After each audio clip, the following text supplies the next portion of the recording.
The crisis in MPs' expenses has just completely destroyed any public faith in Parliament.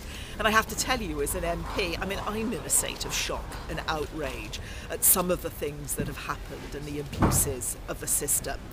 And we really all bear responsibility for it. We're all just tarnished by being part of the system at all.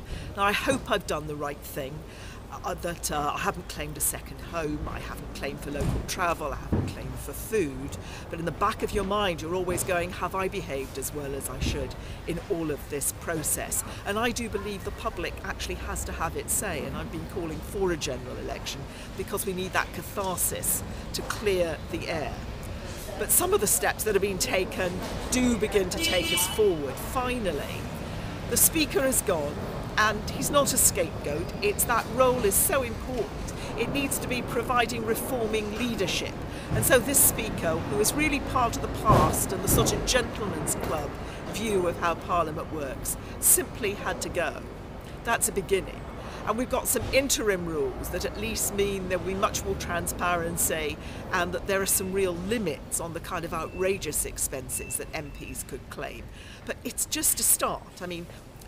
We have to clean up and make sure that members who have genuinely abused the system aren't standing again as MPs. The police have got to be supported in going in and investigating.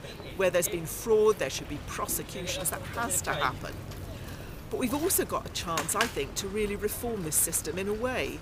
The expenses problem has been a symptom of a very old, closed, clubby attitude as to how we do politics. And I think on top of getting expenses cleaned up, what we've got to have now is a conversation in all of our constituencies with people. How should we vote for members of Parliament? Should people be able to recall them during a Parliament if they behaved outrageously? Do we need a shift back of power away from government, which has really been seizing all the reins of power, and back into the ordinary House of Parliament as well as back to people? If we do this well, what has started out as a horror and a real disgrace and outrage could turn into the spur to a much better politics for the future. And while at this point in time it's very hard to think in terms of silver linings, in a way we could make this the beginning of a much better political life here in Britain.